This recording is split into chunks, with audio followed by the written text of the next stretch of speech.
Modern Warfare 2022 is finally out after 15 years of build-up. God damn, took them long enough? With all this built-up anticipation, what innovations have Infinity Ward made? Well, I mean, they yassified Soap. So he went from this disgruntled, rugged man to one of the Jonas Brothers. Also, look what they did to my boy. Although he's still just so badass, dude. Look how fucking big this guy is. Oh my god, hold me. Here we have Modern Warfare versus Modern Warfare 2. You can see how far we've come. They have definitely taken the series in bold, new directions. The sequel has never before seen gameplay. Truly the pinnacle of FPS games. So, after about 6 hours of hardcore gaming, I've completed the Modern Warfare 2 campaign, and I wanted to share my thoughts.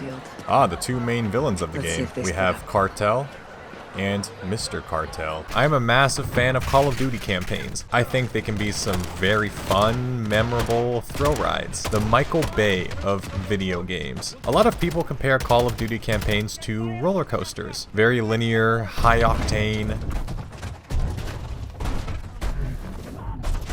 Sometimes too high. Now, understand, the following video is my opinion. Boo, you suck. If you think this game is an absolute masterpiece of a campaign and that the story gave you an existential crisis because your brain couldn't contain the massive, complex plot twists and conflicting moments, then I'm sorry you haven't played better games. Don't get me wrong. I definitely enjoyed Modern Warfare 2, so I'm gonna explain everything I liked and what I didn't like. Spoilers, obviously. So let's start with the good, shall we? This game is honestly one of the best looking video games I have ever seen. I think it's absolutely hilarious that back in the day, COD was known for always being visually behind its competition, most often compared to the Battlefield games. But oh, how the turntables. Just look at this dude. I feel like I just shoved a pack of 5-gum into my eye sockets. A lot of the locations are varied and visually interesting, and while a lot of the levels are linear, Infinity Ward has no issues flexing their massive gamer pecs with these giant open environments. It makes me excited to see what the Battle Royale and DMZ mode will look like. These more open areas play around with that Ubisoft enemy camp style of gameplay, where you have a base, and you can take it on in multiple ways. Whether you blow down the front door, rain death from the skylights, or drop Snoop Dogg's supply down the ventilation shaft, tweaking out your enemies into running outside. The set pieces that are here are pretty cool, even though there's like one I can really remember. The scene where you're falling out of a moving helicopter and you're fucking dangling upside down while you're shooting and getting your hair cut by oncoming traffic. This moment had me physically ducking. I was so into it. This is what I love from Call of Duty campaigns. Some high-octane James Bond 007 Mission Impossible kind of shit. I love when these set pieces happen in first person because I feel it's something that the COD games have always been fantastic at. Instead of showing you the cool stuff in a third-person cutscene, it really puts you into the moment. And I just love it no matter how cheesy it can get. So, it's a shame that this is literally the only big moment like that. Did I just die? There are other cool things though, like this one mission where you go undercover as Nacho Libre, wandering around the enemy's base on some Hitman type of shit. Oh, we just straight killed that man. There's a pretty decent part where you're chasing down some bad dude, and you can drive some vehicles and hop out, jumping from car to car like you're goddamn Deadpool, and it's very, very cool, until you realize that you're just driving in a giant never-ending circle. This is what they thought of, just driving in circles? Over, like, what? Like, where did the enemy think they're going? We have circled this entire island twice. There's this point-and-click adventure game section that is basically exactly like Modern Warfare 2019, except way less tense and interesting since you can still shoot and knife people. This style switch was cool in Modern Warfare 19 because you were helping to guide a completely helpless civilian through a dangerous task remotely as they were panicking at being in a super fucked up situation. She was a regular person who is easily frightened and sometimes will break off and do her own thing. It works. It's way less interesting here because, well, what's the point of guiding Ghost, a highly trained military specialist who has all of his equipment and combat senses? This literally could have been another first-person perspective stealth section, but they knew they already had too many of those, so they did this to throw in a little bit of flavor, I guess. I appreciate the effort. Of course, the AC-130 missions are here, and it's probably the best it's ever been. There is no better way to stimulate my monkey gamer brain than blowing shit up. And dude, the sound design is just, ooh my god.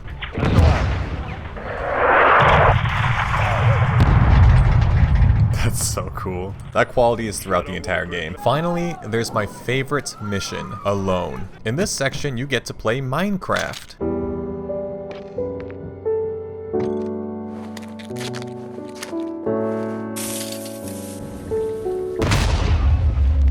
This was probably the most interesting mission I've ever played in a Call of Duty.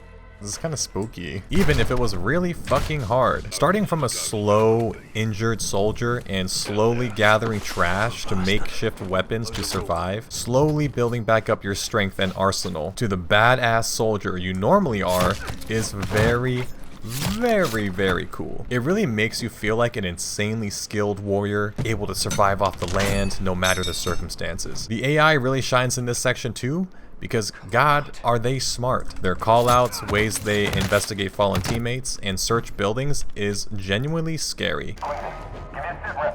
Area secure. Roger. Wyatt, do you copy? Got a casualty. It's Wyatt. Search the area. Sound up if you find something.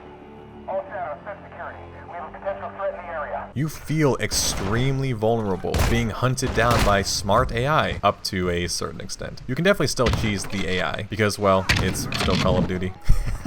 These guys. I wonder what's gonna happen if I go to that door where my teammate just got blasted. Oh, the same thing. All in all, this mission slaps cheeks hard, leaving a firm, defined handprint on my mind's ass. The story is very safe and honestly kind of stupid. Basically, you kill a big bad guy in the beginning, so a new big bad guy named Hassan takes the mantle, spreading his influence through his Twitch streams. You're like, oh, no, hold up. He then uses his tier 3 sub money to buy American missiles. He flees into Mexico, so you go with Southern PewDiePie and his men to lead a team to find him. There's a side story where Laszlo gets captured, so you gotta save her. Honestly, this part literally has no real impact on the entire story and could have been left out, but you know, game length. Anyways, back to the important stuff. You finally capture Hassan and charge him with the crimes of Twitch gambling. However, you gotta let him go because you're being bad. This isn't your hallway to monitor, so you let him go. And then we get to the dumbest part of this game. The moments. The betrayal. Something that the original game is known for. In the original game, Shepard betrays Task 141 because he essentially works with Makarov to secretly start a world war between the US and Russia. He does this by sending one of his men to be an undercover spy, rats him out, and predicts Makarov clapping the dude. He does all of this to paint himself as a war hero, to get revenge for losing a bunch of men in the original Modern Warfare. This information is on a drive that Ghost and Roach extract, so he kills them to tie up one more loose end. Fast forward back to 2022. You want to know why Graves and Shepard betray the boys? Because Graves decides, you know what? This base you have, it's pretty good, so I want it. And Alejandro is like, no way, this is my base, pendejo. He states that he shouldn't have to go because he doesn't take orders from him, which is true. And Graves is like, wait a minute, some hot terrorist woman also said she doesn't take orders from me, which is also true. So you must be bad too. What? Alejandro doesn't like losing his base or his men, so he gets physically upset. So Graves decides to kill everybody, and that's it. That's the big betrayal in this game. God, man. Anyways, Alejandro gets captured. You save him, you retrack down Hassan, kill Graves in the most infuriating boss battle I've ever played, stop the missile Hassan was going to launch, and then you kill him.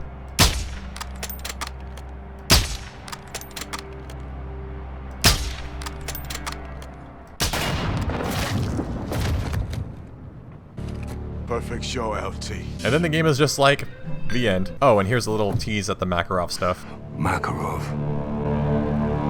It's all very surface level and lacks a lot of depth from its predecessor. Iran is in possession of American missiles, American missiles in AQ's hands. Yeah, he said that already. Modern Warfare 19 was all about blurring the line between right and wrong. Seeing the tragedy of wars from the literal eyes of a girl who went through all this was just incredible, dude. There are so many good, memorable moments in this game. Modern Warfare 22 is just so blunt. Just to compare the downgrade in writing, when Price was talking about how sometimes the line must be blurred, he said, When you take the gloves off, you get blood on your hands, Kyle. You draw the line wherever you need it. In Modern Warfare 2022, they're just like, yeah, you have to do the bad thing so you can do the good thing later. Bruh. I also think it's funny how good guys and bad guys are color-coded, as if you couldn't tell. He's a dog with a bone. Oh no, his text went red. He's a bad guy now.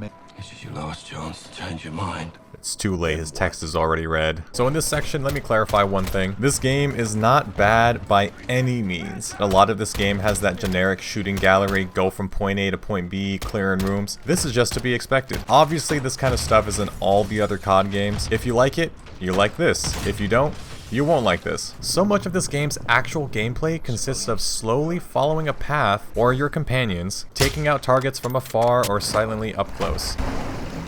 What the? What the? And then continuing on to do it again and again and again. Maybe being in my early 20s has caused my memory to be bad and crusty, as I'm practically dust at this point, but I could have sworn previous COD campaigns just had so much more variety. Let me give you a quick comparison. In the original Modern Warfare 2, the first 3 missions of that game had you waking up in the middle of this big battle. Shit's exploding, helicopters are flying, you get to man this tank's minigun while you're flying through these congested streets, and then you're with McTavish in this snowy wonderland, using icicle picks to scale mountains. And here you get to do your mission of 2 bros on a romantic date of silently infiltrating an enemy base, and then fleeing that base on fucking snowmobiles. Third mission hits you with that pure shock value, with the iconic No Russian, having you play as a literal undercover terrorist, being forced to commit atrocious acts in order to get close with the big bad guy. It's insane and bold. Fast forward to 2022. Not counting the intro, which is literally a few minutes of you walking and then controlling a missile, the first mission has you slowly going through a grassy field, silently taking out enemies before you have to hold your own ground, and then the mission ends. Second mission has you slowly going through a pool of water, silently taking out enemies, and then the mission ends. Third mission has you slowly going through a very beautiful Amsterdam, silently taking out enemies. And then you, I think you get my point. Now look, I know some people probably absolutely loved this slower paced, more grounded, special forces undercover style, and it's clearly the vibe Infinity Ward wants to keep with the Modern Warfare reboots, but I mean, come on, man. Where's that military vibe, fighting in an army with the boys? Overall, I had a decent time with the campaign. I think it's fine if they wanted to do a more tactical vibe with this game, but for me personally, a lot of the old Modern Warfare games had that big conflict vibe, where you were fighting in a war. That's how Call of Duty started, as a war game. This isn't Spec Ops The Line. Great game, by the way. Alright, I've rambled on for way too long, and this is probably going to be easily my longest video ever. I've never reviewed a story game before, so I apologize if this is kind of messy. I'm still learning, okay? Despite the fact that I'm over 10,000 subscribers, dude. Jesus fucking Christ. 10,000 of you guys listen to me talk about video games, and we're like, yeah, this is pretty good. I feel like I'm thanking you at the end of every video, but I don't know, man. I still just can't believe this is actually happening, dude. Anyways, that's it for this video. Peace.